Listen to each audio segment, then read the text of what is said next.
Daddy eats lots. Daddy eats lots. Daddy eats lots. Munch, munch, munch. Hello and welcome to Daddy Eats Last, where we discuss the challenges of being a man in modern society and whatever the hell that even means. I'm Kane, and joining me today to chat man stuff, as always, are Ryan and Maddie. Firstly, gents, how are you both? Yeah, doing well here, buddy. How are you? Very, very well. What about you, Matthew? Great, yes. Things are going well up here in Brisbane, Vegas, so all's well. Excellent, excellent. Well, what I wanted to talk about today, we just come off recently the biggest sort of couple of days in the Australian sporting calendar, I guess, with the AFL and NRL grand finals being played. So what I thought would be really good to talk about is sport, kids sport, playing sport as an adult, and the role that sport can play to, I guess, help you develop as a person. Matthew, your boy's a little bit too young, but do you girls play? They've tried a variety of sports in their short lives, mate. The eldest Mia's done a bit of swimming, a bit of tennis, a bit of Oz kick, and a little bit of soccer as well. So I think she's more trying to find what sport she likes. So we're trying to give her every opportunity of the different variety of sports that are out there to find the one that really suits her. With the middle child, Eloise, we gave her a crack at soccer. There's a lot of little soccer clinics up here, which I'm sure you guys got down there in Melbourne as well. And we just, gave her a try it, but she just didn't take to it. But I don't know whether or not, she was 2.5 at the time. So maybe she was just at that age where didn't want to leave mum and dad's side to go and play soccer. So we'll try that again, I think, in another 6 months. So we'll leave it for a year. So when she started doing the tennis and the Oz kick, I was sort of, trying to get involved in that as much as I could. But funnily enough, she's gravitated toward AFL women's quite heavily, which has been fantastic. So we are lucky enough to know the CEO of the Brisbane Lions women's team. And so Mia went to daycare with her son. So we sort of see her every, when she's not flat out doing what she's doing, every now and then, which is great. And we've taken Mia to a couple of games as well. And she's got sort of like the footy jumper with her name on the back. And those games have been great because they're very family orientated in the fact that the girls, the footy player girls, always, sign the balls at the end. They walk around the outside of the ground to meet and greet all their fans and things like that. So they really bring the spectators and the little girls into the action as well to make them, feel like, a part of it as such. So she's got the posters on the wall. And a little funny story here, Caitlin Ashmore, who used to play for the Lions, and at the end of this season, she went down to North Melbourne. When we told Mia, because Mia was lucky enough to run out on the field with Caitlin at one of their games, she went to her room and she started bawling her eyes out on her bed. And she couldn't believe that Caitlin had left and, the whole world was going to end, and being her favourite player was very, very upset. So that was great in the fact that she sort of invested herself in that kind of stuff. So, sport does play a big role in these girls' lives. I think the women's sport's fantastic in that the girls who play it genuinely seem to be really more interested in actually engaging with the people who've come to watch. Where I think you watch the men's AFL and it's just kind of, we've got to go hand the ball out to the crowd and then we'll walk back inside. Where the women's AFL genuinely look like they enjoy interacting with the crowd rather than just begrudgingly doing it because that's what they're told to by the PR guys at the AFL level. So it's an interesting one. So I can see why Mia would be really attached.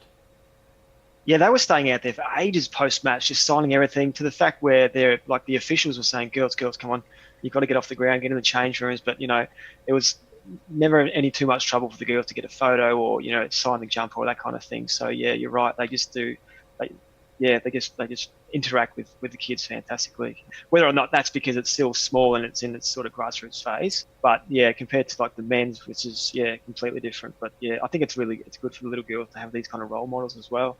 Yeah. Now, did you play sport when you were a kid? I did play AFL sort of later in life. I was a late starter. Played for a team that I think over the 3 seasons won 1 game, I think. We were terrible. Tennis as well was the other game I played. So just, footy and tennis. And I've sort of, post-year 12, sort of didn't really play much sport until a bit of sport here and there. We had this mixed netball competition at the place I used to work at lunchtime. But since moving to Queensland, I've sort of only just started recently playing AFL 9s, which is sort of like it's a modified version of AFL. It's sort of like the equivalent of touch NRL, I guess you'd say, which I did try as well. But I gave it 1 crack and absolutely terrible. I just could not transition. So, it wasn't like a Izzy Folau or, Carmichael Hunt situation where transition nice and easily across. It was a very bad experience, but AFL nines this year, it's been really good. So there you go. Ryan, I know you play a lot of sports, so where do we start with you? I mean, just even what you're saying. Well, firstly, sorry, because I go for North Melbourne, so I feel bad now that we have an AFL women's team and have taken some very good players. What's awesome that I've seen with that, and I've also been to a women's T20 game before, one of the men's ones, and just the fact that they're televised and all that kind of thing. But I think what's really exciting about that space is it is still like it's just for the love of the game. Like, I think as much as I'm a massive fan of AFL, it is almost becoming too much like a business. And that is like, you listen to the players after the game and they read the script, or, you played a great game. Yeah, played a great game, but it was all about the team and all this kind of thing, when they're sitting there going, yeah, kicked 5 goals and 50 disposals or whatnot, which is a little bit of a shame, because it sort of looks like AFL women's at the moment is kind of like what footy was back in the 60s and 70s, from what I've heard. Obviously, I wasn't around. I was a long way off. But, so it's really exciting that we have that grassroots. In terms of, I don't know, where do we start with me? So currently I play indoor cricket Monday nights. I've just taken up boxing. I did a boxing session this morning. So there's a boxing gym just around from where we live. So I'll try that 2 mornings a week. Do the Spartan obstacle races that we sort of train with a year, and then play hockey as well. I'm just trying to think if that is all of them now, because it does change quite a bit. So sort of play hockey, but play that Division 2, used to play a bit higher, but just got a bit too busy with work. But I've played, during kids I was in athletics. I played cricket, football, state representative levels, running group, and pretty much anything that we could get our hands on throughout uni.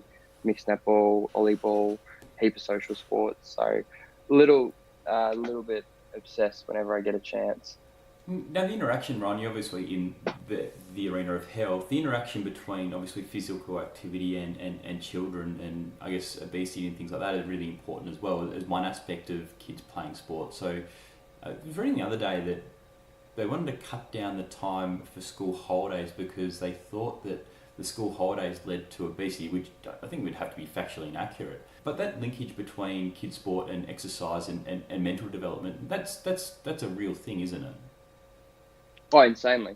It's not even kids. It's just generally the mind-body connection is huge from a stress point of view, from an intellectual point of view, but more than anything, especially when you're a kid and when you are developing, so many problems that I used to see clinically with teenagers or young adults or even adults, you could really trace back to development or a lack of. And what really upsets me is, and it was sort of happening as I was backing off with school, so as I was coming towards the end, is PE just kept getting squeezed. So physical education suddenly wasn't a compulsory thing, and then suddenly it was an elective, but it was like also an elective, and I was doing quite an academic stream, so it wasn't a course that I could do because it got marked down too much back when I was doing there. And what I've just seen more and more is, because everyone wants to wrap everyone in cotton wool, they don't do physical activity. They don't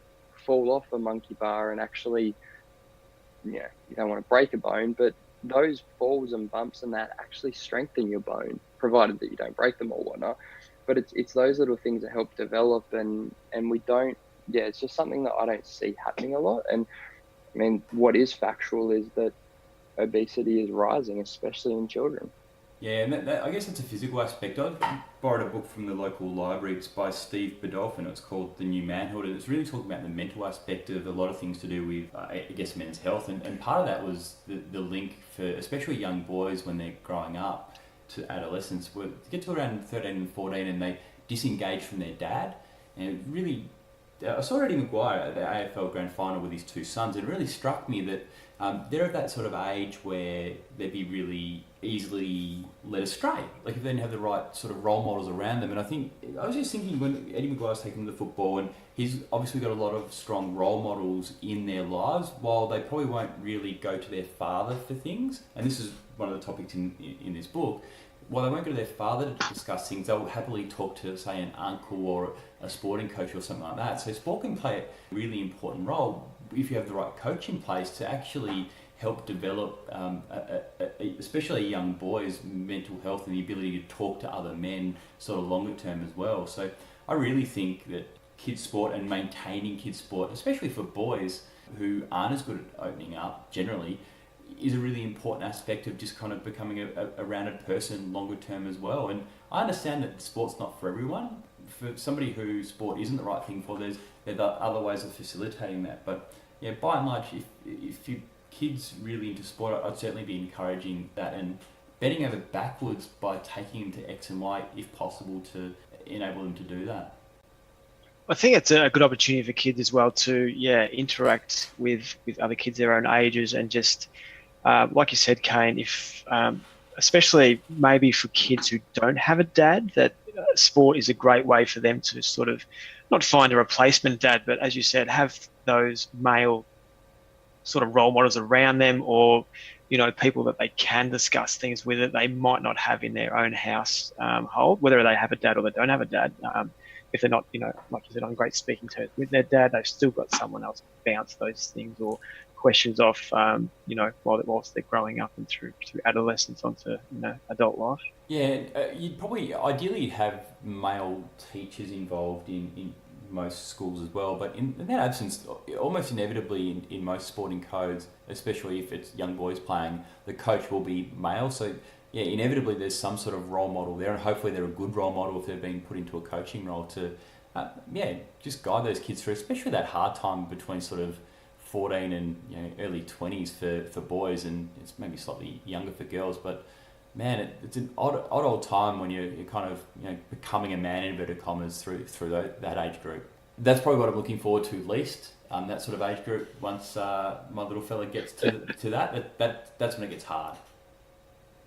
Yeah, and I think sport's fantastic as well, just during that time and growing that just purely from a stress relieving perspective, and just also from a health perspective. But I think not only like the role model thing's fantastic, but I mean I'm just thinking so many of my close friends, really close friends, are from sport, and just connecting with other guys and other people, and even in club environments when playing in clubs, normally there's teams that are, you might be the under 14s team, there's under 16s team, there's 18s, there's adults.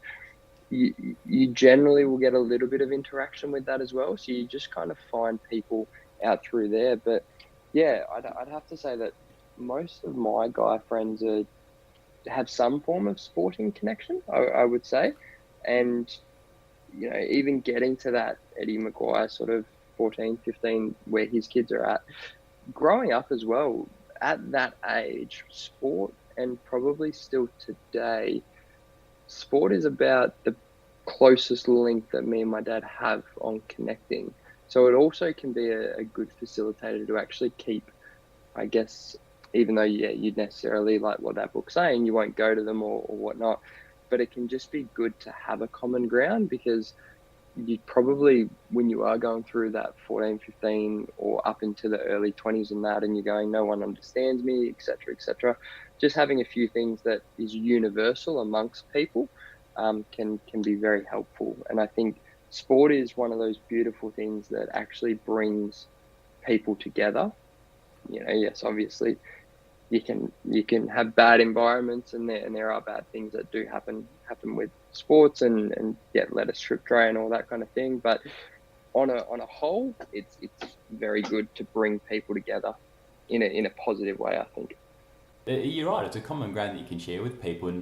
And touching back on what you said before about maintaining relationships with people you used to play sport with, I haven't been great at that. Having said that, I caught up with a couple of ex sort of soccer friends from 15 years ago, a couple of weeks back, and just sitting down and just reliving sort of old stories and talking about X person and Y person and a game from like 15 years ago. It was really nice. Like, it was kind of nostalgic looking back at stuff, and we all probably took it way more seriously at the time than we really should have. But yeah, looking back at some of the different characters and different games and incidents and stuff like that, it was probably one of the better sort of lunches I've had in a really long time. I reckon most of those incidents, Kane, were you probably getting sent off, because I've played both indoor soccer with you, and I've played AFL with you, and I reckon there hasn't been a game where you haven't either been red flagged or sent to the sin bin, mate. So I was extremely. I find that very hard to believe. Yeah, it's different times, Ryan. I think it's external stresses can kind of manifest themselves on the sporting ground sometime. As much as Got a hidden temper that we don't know about. Yeah, I mean, you just have a difference of opinion with the umpire each and every game, I think. My problem is that my sarcasm is often misunderstood, especially by umpires who take themselves and what they do very seriously, as they should sometimes. I guess you don't want things getting out of control, but they don't appreciate sarcasm a lot of the time, and that was often my problem. I'm coming from a position of having umpired a lot of sport as well, so I have been on that flip side as well, where I didn't appreciate the sarcasm from players.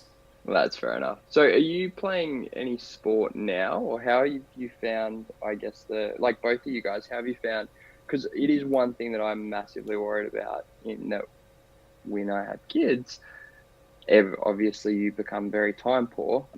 Today you could make the case that most people are time poor, but that is one thing that I don't know that it'll be very healthy for our family life if I'm not doing sport and physical activity. But I don't know how people fit it in, because it's sort of, I do see, and especially when I was playing sport and even now, still playing sport, a lot of people sort of hit that, up till 30, they're very involved in it, and then they really sort of drop off, and kids is usually a factor with that. So how have you guys found that, and is there any strategies that you can impart, if at all? Yeah, well, I'd certainly advocate indoor cricket, because that's obviously more at night time. So anything where you can kind of take what you're currently doing and move it to a more nighttime activity. Weekends is terrible, because you really kind of have to sacrifice either the kids stuff or the sports stuff. So actually moving to sort of an indoor sport overnight, I found to be helpful. I went from playing sort of outdoor soccer to doing nothing to then playing indoor soccer for a while. I found that really good, and that release and having a bit of a laugh with different people on a weekly basis. But that's the hardest part, is managing that, like you mentioned before, managing the time of maybe not trying to take so much time away from your family time as such, but also getting what you actually need, which is a release by playing sport. Maybe playing indoor cricket a couple of times a week might be that. So maybe looking at things like that. Building on what Kane said there, what he says is exactly right, Ryan. You might even find that you drop a couple of the sports you play, because you did rattle off a fair few there that you do play. So you might condense that down as well. But probably the strategy that I have got in play is, I was playing AFL 9s up until when the little fella was born, and then I just sort of said to the team, look, I've got a brand new baby. I'm probably going to be off the park for at least 6 months, just until he gets his routines and stuff like that. Because it was easy with the other two, because they're in bed by 7:30. They sleep right through the night, so you could duck out, and play sport for a couple of hours at night time, or go for a run or whatever. But it's just working in line with your partner and how the baby, or if you have a baby, how they're sort of responding to life, and you work around that. But you definitely don't drop everything. You just sort of scale back, I think. Yeah, you scale back. What really happens. Scale back or adapt. 6 months off is just like you've done your knee, mate. You'll be back soon enough. Better than ever. Yeah. Yeah, and more unfit for it. But recovery time. Yeah, I think it's good to have. I mean, we're pretty lucky centrally, and it's, you guys sort of living in Melbourne and Brisbane, and that there is quite a lot of social sport coming, and I am seeing that from a health perspective. I'm seeing that increase, which is really nice, because it is more even, I was playing footy a couple of years ago, and I just had to pull back because we were traveling a lot with work, and moving to more, I guess, a social style of sport where there's no way that you can really commit to 2 nights a week training and then playing on the weekend and that kind of thing. So I guess at least it's good that sort of stuff is happening, and what I'm seeing is it's picking up, which is nice. I think these days as well, taking your kids to sport is a lot more civilised maybe than what it was, say, 10, 15 years ago. I remember days going to Waverley Park, to watch the Hawks play out there, and just the the language coming out of the people's mouths. I distinctly remember so many F-bombs being dropped, and there's kids in the crowd and no one really gave us stuff. But I think these days people are more aware of that. The only really games I get to up here are sort of Brisbane Broncos games, and I know they've got plastered up around the around Suncorp Stadium that there's a telephone number you can text to if anyone's using obscene language or creating a ruckus or anything like that. So I think it's a lot more aimed at sort of taking your family to the game, which I've taken me to a couple of games like that without, fear of, she's going to come home and start, swearing her head off. Yeah, so I think these days it's a lot more better for families. Yeah, I think most of the sports they've done a great job to sort of move to that and making it more family friendly and even trying to make sport a bit more affordable. And I love what cricket's done in that, I'm a big fan of cricket and I'll happily go to a test match, but can't say that about my partner. So even just having the sort of the 2020 where it is a 3-hour thing and you go to these games and you just see it flooded with kids and you see it flooded with families and the AFL is doing a lot in that space, and most of the sports seem to be making it a lot kid friendly because I think it's just good, and also because technology now is keeping everyone so busy and so almost like borderline addicted that it's actually good for kids to get excited and to have sporting heroes and that to do more physical activity, I think anyway. Yeah, it reinforces that a kid goes and has a good experience of whatever sport it is that they'll want to probably come home and play that the next day and the day after and the day after and the day after. And I remember just playing football in the backyard with kids on our street, and you'd pretend you were X-player or you were Y player, and that was an important part of growing up as well, just pretending you were X. It's part of being a kid. Kicking the winning goal after the siren in the grand final, just after, the 1987 prelim final when I was there, and Gary Buckenara kicked over my head. I think I was doing that for about 4 weeks afterwards, even after Hawthorn lost the week after. And still vividly remember it now. That's the thing, that you do still remember lots of, I guess, what at the time were really important things in sporting teams you followed. I still remember watching the 1999 Champions League final with my dad, and Manchester United were down 1-0 with literally injury time left, and they scored 2 goals in 3 minutes to win. And my mum walked out and just, what the are you guys doing? Because we were jumping around like we were mad, and I was on cloud 9 for about a week after that. I shared it watching it with my dad. So it's things like that, which again, you shared experiences with somebody important to you, or a number of people who, if you go to a shared site and actually watch a game which is on somewhere, like when the Socceroos play, that sort of stuff's really, really great for even community-based stuff.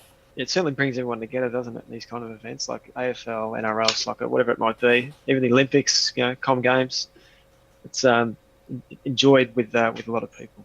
Yeah, it's exactly right. I mean, we had that just on the AFL Grand Final just gone. My brother was over from Perth, and we had a great time watching. Thankfully, neutral supporters, because I think if North Melbourne were in it, I would have lost a few hairs or skipped a heartbeat or something like that. But just getting together and sort of watching such a close game, and then getting really excited about it. But what you were saying is that, I'm a North Melbourne fan growing up, but I remember running around the backyard and we had a heap of friends over, and it might have been an uncle or dad at the time or somebody turning around and going, what the hell is coming out of your mouth? Because it was early 2000s and we're running out the backyard, and then suddenly everybody was Michael Voss or Jason Ackermanis, because Brisbane were just on an absolute high.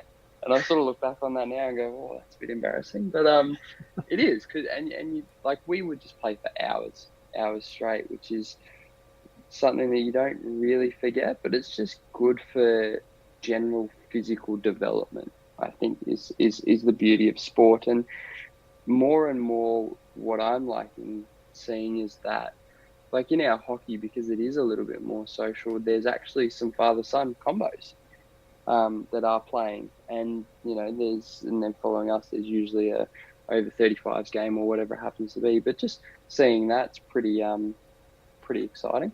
That that is probably one of the best things I ever got to do. I got to play corporate soccer with my dad. We needed a fill-in, and he agreed, even though he was almost 50 at the time and almost tore a hamstring and couldn't work for about a week. Actually being able to play a legit game of soccer with him, and he was a really good soccer player when he was younger, much better than 100 times better than I was. Being actually to be able to share a field with him and actually just kick a ball around with him in a competitive environment was something which, I'll never forget. And a couple of my friends managed to do that on a cricket ground when they were younger as well. So again, those shared experiences with either somebody important with you or a community that you feel part of, there are times which people never forget. So for all those volunteers that don't get a bit of a shout out, that do coach, kids sport and give up their time on the weekend and do a lot of stuff for those small clubs and any sort of PE teachers and that are out there, I think they're just incredible people, because I can think of so many of them when I was a kid and sort of growing up that sort of stay with you, and you never get, like, as a 10-year-old or something, you're never saying thank you, or you never sort of really appreciate what they're doing. But when you get older, you certainly do, and it's something that I think, like you guys have said, brings communities get together, but also just helps develop, and you see what volunteering is like, and that's another good thing as well that can happen. Hear. That's a wrap for this week on Daddy Eats Last. Thanks for listening, and we'll be back next week for another episode, or should I say serving, of Daddy Eats Last. How's that one for a dad joke? Catch you next week. Bye bye. Bye bye.